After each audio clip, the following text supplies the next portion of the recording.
Hey, how are you? So sorry about that little technical glitch there. I am Joshua Santora, and would normally be coming to you live from the Kennedy Space Center, but today I'm actually coming to you live from my house.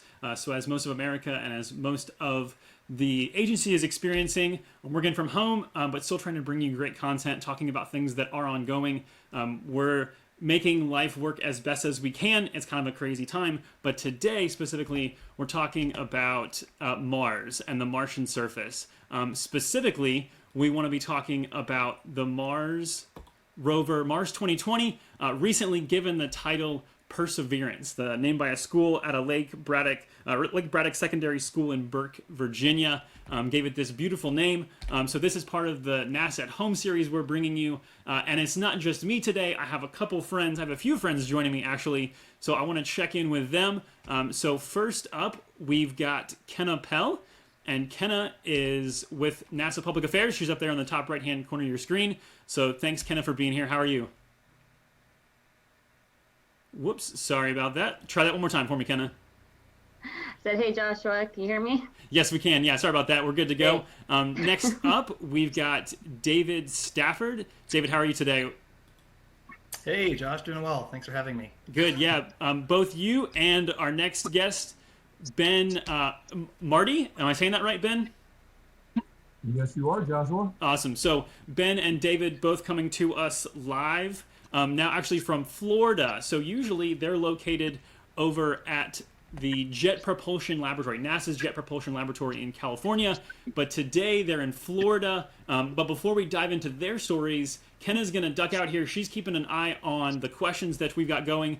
You can use hashtag NASA at home. You can also use the stream here, the comment stream, to comment as well. And she'll jump in here in a little bit if we have those questions. So I'm going to just jump in here, David, with you. Tell me a little bit about your role and what brings you guys all the way to Florida with this amazing rover. Well, for the project from 2020, I'm the Mechanical Ground Systems Engineering lead for the ATLO team. And so my role essentially is I'm sort of the lead of all of these sort of large tooling, or all the tooling that helps with all the integration activities that support the rover and the spacecraft all the way up to launch. And so we're responsible for everything from small hardware to up to large hardware. And then along with that, I also had the responsibility of basically shipping the program. So I was sort of the lead person in charge to have the responsibility to basically take our high bay at JPL and move it all the way across country to Kennedy so we can continue the last of our integration activities. That's fantastic. So, and I want to make sure that people appreciate kind of what that means. You say pack up a high bay. We're not talking about a few pieces of gear here. And earlier you mentioned to me specifically how many vehicles you had to use, and what were those numbers again? Yeah, so in order to move the program, it took about 3 sort of development move campaigns. And so all told, it took about 18 semi-trucks, 3 C-17s, and a whole core of people and individuals from us, the civilian side, all the way to the military, in order to safely move all the hardware we need for integration, all of the flight key aspects and the flight vehicles themselves, and then also with that, moving all the personnel. So it was a pretty large activity that spanned over quite a few months and very key shipments. Yeah, it's good you mentioned the personnel, because I think it's easy to remember that we're talking about a rover and all the things to get it into space, but there's a lot of people that have to do that. And the people with the expertise come from California. They're at JPL. So glad everybody is still making great progress. Ben, I want to hear from you too. I know that you support David and you also have some other roles. So what do you do for JPL? I'm an integration lead, which means I handle sort of our assembly operations on the floor. I backed up David, helping him ship all of that GSE, ground support equipment, across the country. I've also helped transport our rover around for some of our big test campaigns at JPL. I lead lifts when we have to pick up spacecraft or components and put our spacecraft together. And in general, I'm on the high bay floor working with our large team of technicians to get that beautiful spacecraft assembled and ready to go to the launch pad. Yeah, so here I'm throwing up an image here of that rover there. So talking about the technicians on the floor, there you can see actually above your image, there's a few of those guys there. So what is it that you guys do in that space? And I want to kind of comment on that. The clean room environment, as you see there, that's something that is very standard for spacecraft. That's something that all of our spacecraft have varying levels of cleanliness requirements. I know that's not your specialty and expertise, but are you guys the ones there in those bunny suits working on the rover, or is it really just a matter of that transportation aspect? No, we're both in that high bay, almost every day, doing whatever activities is assigned to us. And so, as Ben mentioned, we also work on the floor. We do different tasks. We can get tasked with a lot of procedures and development, mostly integration activities. And so, any one of us can be on the floor 1 or 2 shifts, or even 3 shifts when things are really around the clock. The picture you just saw there, that was the driving test. So that was the driving ramps that the GSE team provided to simulate actuation across the mobility system. Yeah, and Ben, I know that you mentioned earlier to me that you guys have kind of a primary role, but everybody does a lot of things. It ends up kind of keeping the team lean. So what does that look like practically? Do you guys kind of just get tasked day to day to just, hey, jump in and help out with this? Or is it kind of everybody just has lots of assigned roles that they work on? You're exactly right. It's every day, early in the morning at 7:30, we get together and have a tactical meeting talking about the activities that are happening for the day. We have the rover we've talked about a lot. We also have essentially 4 more pieces of our spacecraft that help us get to Mars: cruise stage, descent stage, and aeroshell. So in that tactical meeting, we sort of divide and conquer who is working on what, who's directing what team, I need 4 technicians to do this, I need 2 technicians to do this.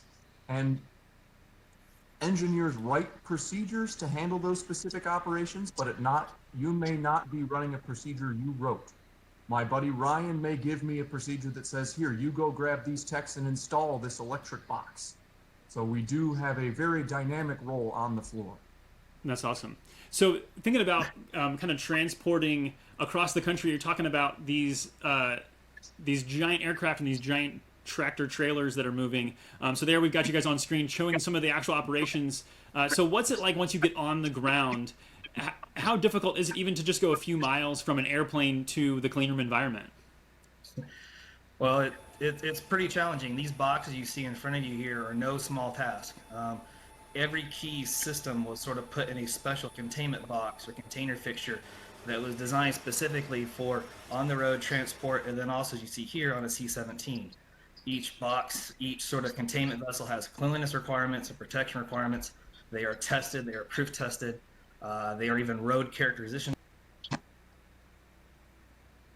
inside of its containment box.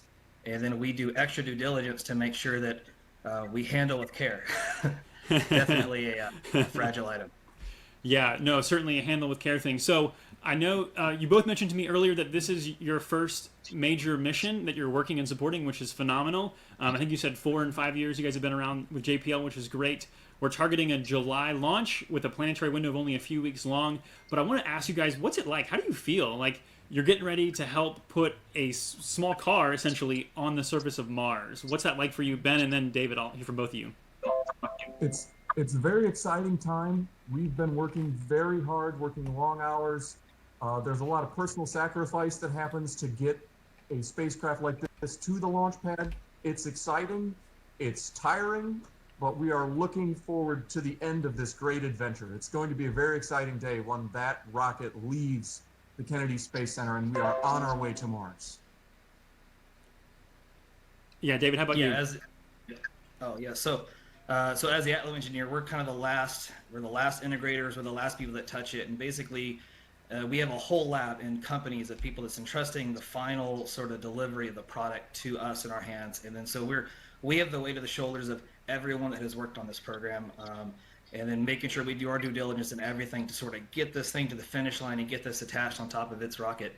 So it's a huge sense of pride and sense of relief that, we're doing our best and we're on schedule and we're meeting all the requirements and the milestones as put forth on us.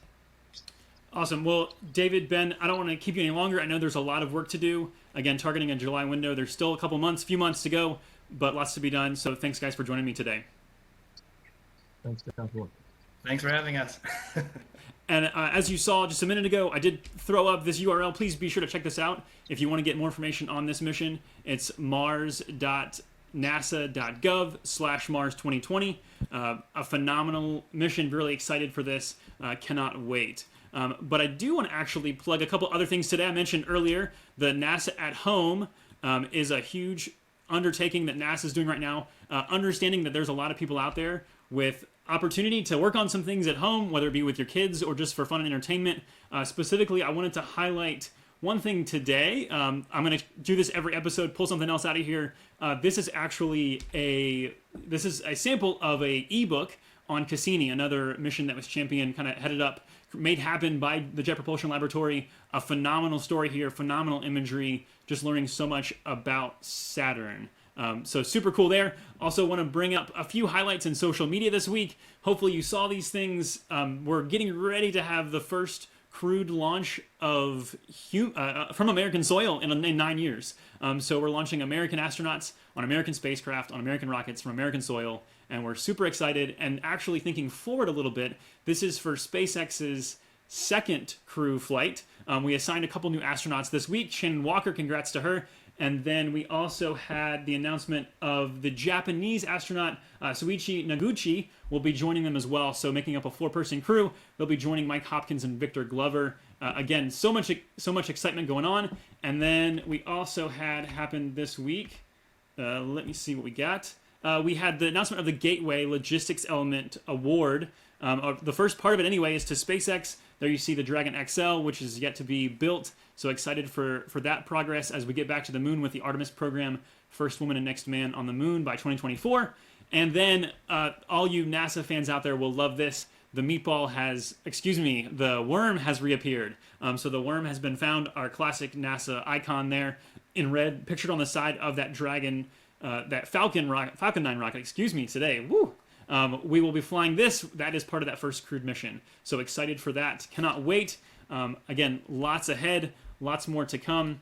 But that is going to do it from me here today. So again, want to encourage you guys to check out everything that is NASA at Home. That URL there, nasa.gov/NASA at Home. And also be sure to check out the hashtag NASA at Home, and use that as well as you do these activities, as you read and you understand and learn more. We'd love to hear from you and see what you're up to. So from the Kennedy Space Center, I'm Joshua Santora. Have a good one. We'll see you next time.